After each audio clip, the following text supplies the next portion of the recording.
Hola, ¿qué tal chicos? Mi nombre es Sergio Banchón, estudiante de la Universidad de Guayaquil de la Facultad de Ingeniería Industrial.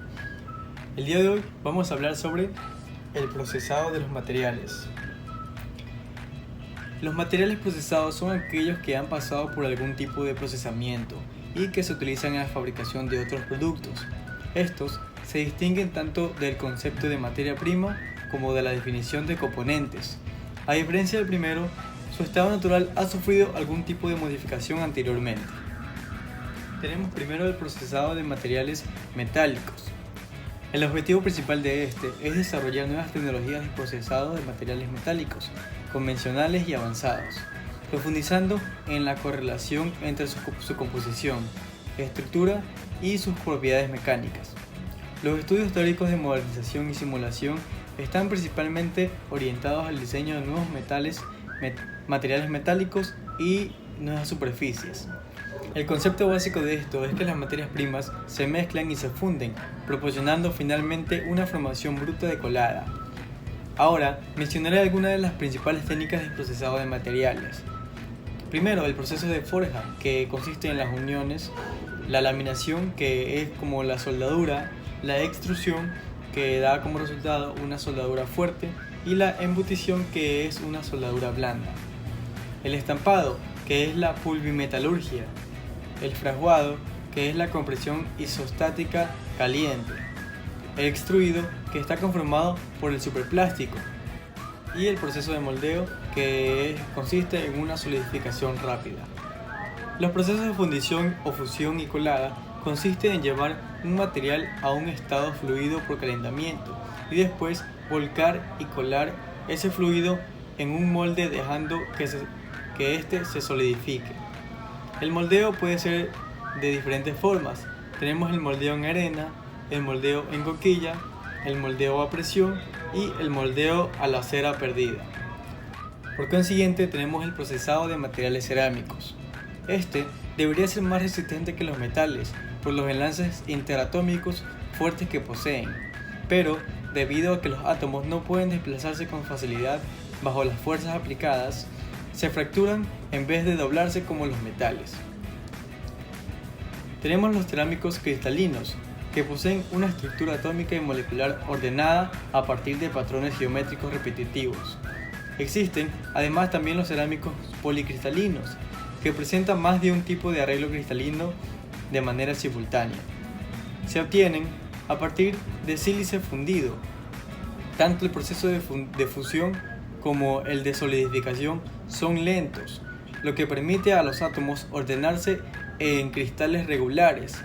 Soportan las altas temperaturas superiores a la del reblandecimiento de la mayoría de los vidrios refraccionados. Y también tenemos los cerámicos amorfos. Estos son lo contrario de los cristalinos. Estos en cambio poseen una estructura molecular desordenada, que no sigue ningún patrón geométrico. Esto se da generalmente por procesos de enfriamiento acelerados, que evitan que las moléculas se organicen. Un claro ejemplo de esto es el vidrio. Las etapas básicas para el proceso de cerámica de aglomeración de partículas son: primero, la preparación del metal, 2, el moldeado y tercero, el tratamiento térmico por secado y horneado por calentamiento de las piezas de cerámica a temperaturas suficientemente altas para mantener las partículas enlazadas. Las técnicas de conformado son el prensado en seco, la compactación isostática, la compresión en caliente y la extrusión. Los tratamientos térmicos que tenemos son el secado y eliminación de aglutinantes, la sintetización y la vitrificación. Ahora tenemos el procesado de materiales de polímeros. Estos permiten la obtención de estructuras de alto peso molecular partiendo de materiales de bajo peso molecular. Pueden entenderse como un proceso de ensamblaje de unidades monoméricas que se repiten para formar estructuras de mayores dimensiones. Aquí existen varias técnicas de procesamiento, específicamente para los polímeros. En este caso mencionaremos tres de las más reconocidas, que son la extrusión, el moldeo por inyección y el moldeo por soplado.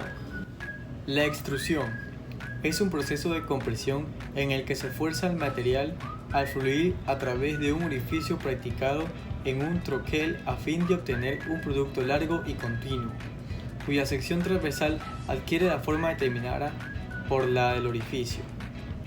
Tenemos luego el moldeo por inyección, que es un proceso con el que se calienta un polímero hasta que se alcanza un estado muy plástico y se le fuerza a que fluya a alta presión hacia la cavidad de un molde, donde se solidifica y luego es retirada de la cavidad. Esta técnica es la que más se usa para los termoplastos, además de algunos termofijos y elastómeros, con modificaciones en el equipo y parámetros de operación.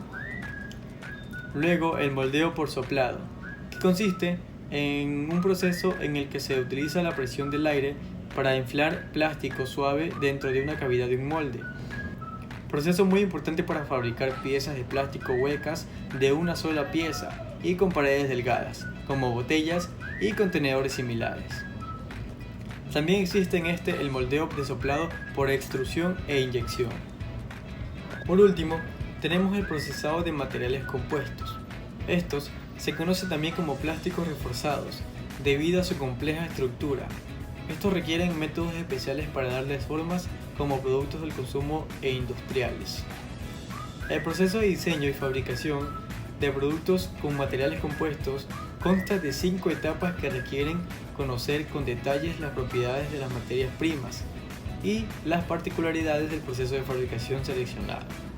Como primer punto, tenemos que considerar dónde está el valor añadido del nuevo producto, la resistencia mecánica, química, peso, precio, diseño y entre otros.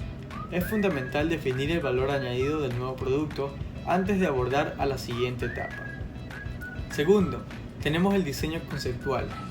Conociendo las propiedades de las diferentes materias primas disponibles y las formas que pueden lograrse con los procesos de transformación existentes, deberá realizarse un diseño conceptual basado en la posibilidad de fabricación del mismo.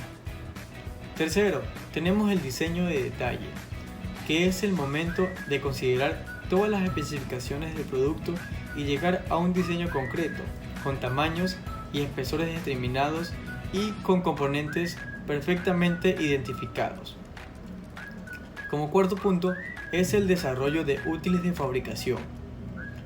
En función del proceso de transformación seleccionado, será necesario diseñar útiles concretos. En ciertos casos, también es posible reproducir numéricamente el proceso de transformación, por ejemplo, simulando como la resina va a fluir por la cavidad del molde, impregnando el refuerzo, lo que permite el diseño óptimo de este último. Y como quinto punto tenemos la validación. La última etapa consiste en la validación de las primeras piezas obtenidas, asegurando el cumplimiento de las especificaciones para las que fueron diseñadas. Bueno chicos, esto es todo por hoy. Muchas gracias por ver el video y nos vemos en una próxima ocasión. Esto fue el procesado de los materiales.